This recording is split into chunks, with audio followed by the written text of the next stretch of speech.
आंसू को आज बुखार आ गया तो आज स्कूल नहीं भेजा हमने।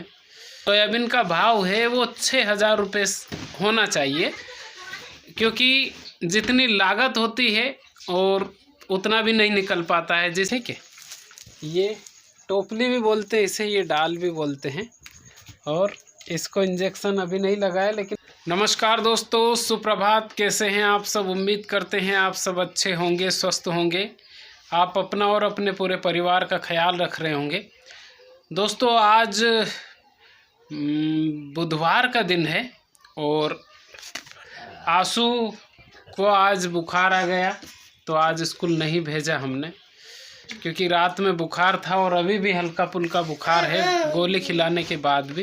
तभी डॉक्टर साहब से बात हुई, क्योंकि ये इंजेक्शन लगवाती नहीं है, तो बड़ी मुसीबत से ये इंजेक्शन लगवाएगी। इसको 2 आदमी पकड़ेंगे तब जाके, इसलिए इसको स्कूल ही नहीं भेजा है हमने, है ना।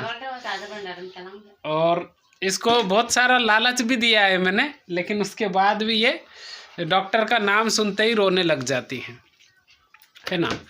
तो और एक बात और दोस्तों, कि अभी मध्य प्रदेश में जितने भी किसान संगठन है वो सभी सरकार से ये मांग कर रहे हैं कि जो सोयाबीन का भाव है वो 6,000 रुपये होना चाहिए, क्योंकि जितनी लागत होती है और उतना भी नहीं निकल पाता है। जिस हिसाब से सरकार ने रेट तय किया है उस हिसाब से, इसलिए कल हमारे सारंगपुर में सभी किसान सारंगपुर में जाने वाले हैं, जितने भी किसान संगठन हैं, और ज्ञापन देने वाले हैं सरकार के नाम से कि उनका सोयाबीन का जो भाव है वो बढ़ाया जाए।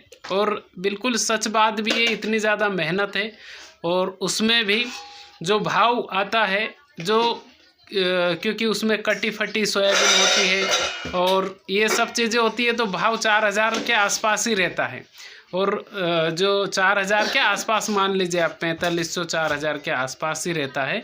और इसलिए सारे किसान संगठन मिल के ये मतलब ज्ञापन देने वाले हैं और मांग भी कर रहे हैं कि 6,000 से ऊपर होना चाहिए, और होना भी चाहिए, क्योंकि इतनी ज़्यादा लागत है उसमें, लागत इतनी ज़्यादा है कि प्रॉफिट हो ही नहीं पाता है ना।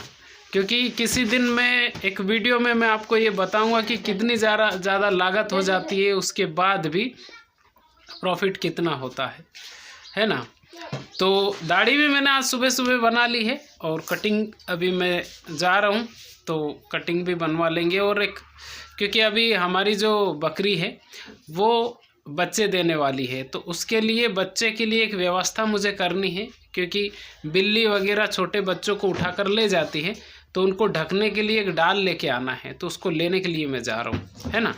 अगर डॉक्टर साहब अभी आ जाते हैं तो अभी इंजेक्शन लगवा देंगे इसको, नहीं तो फिर मैंने उधर लॉक लगा दिया है, ताला लगा दिया है, क्योंकि ये लड़की क्या करती है, उधर चली जाती है और अंदर से दरवाज़ा बंद कर लेती है। हम लोग आवाज़ देते हैं तो ये खोलती भी नहीं है, तो बहुत ज़्यादा परेशानी उठाना पड़ती है, और कभी कभी डॉक्टर चले ही जाते हैं, है ना।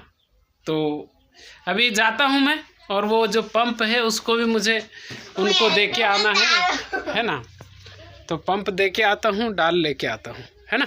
दोस्तों, रात हो चुकी है और मैं लिमा चौहान गया था, वहाँ पे थोड़ा सा भंडारे में भी रुका, उसके बाद मैं पंप छोड़ के आया। ये डाल लेके आया हूँ, ठीक है। ये टोपली भी बोलते हैं इसे, ये डाल भी बोलते हैं। और इसको इंजेक्शन अभी नहीं लगाया, लेकिन अभी आराम है, आज स्कूल नहीं गई थी। इसमें क्या है, क्योंकि 2 बकरी है अपने पास, तो दोनों बच्चे देंगी, तो ये क्या है कि बिल्ली का डर रहता है, इसलिए मैं पहले से ही इंतज़ाम करके रखता हूँ। और इसको थोड़ा सा सिल देंगे ऐसे करके, तो ये टूटेगी नहीं, है ना। और ये ज़रूरी हो गया था, क्योंकि हर बार जैसे ही बच्चा देती है ना बकरी, तो हमें क्या दूसरे से मांगना पड़ता है, तो इसलिए हमने सोचा कि ये कर लेते हैं, ये ज़रूरी चीज़ें हो गई थी। ये देखो, ये पागल जैसी है, ये लटूरी देखो इधर से उधर, है ना। और आज क्या किया मैंने, आज मैं ना झोला भूल गया था, सामान भी लेके आया मैं, तो ये झोला में भूल गया था, तो वहीं से लेना पड़ा। है ना, सामान भी लेके। ये देखिए पागल जैसे हो रही है ना। तो अभी इसको भी इंजेक्शन लगवाते हैं, क्योंकि मैं चला गया था तो डॉक्टर आए ही नहीं। अभी बुलाते हैं, इंजेक्शन ज़रूरी हो गए हैं, है ना। तो दोस्तों आप भी खुश रहिए, स्वस्थ रहिए, अपना ख्याल रखिए और शुभ रात्रि। बहुत बहुत धन्यवाद आप। Bye bye.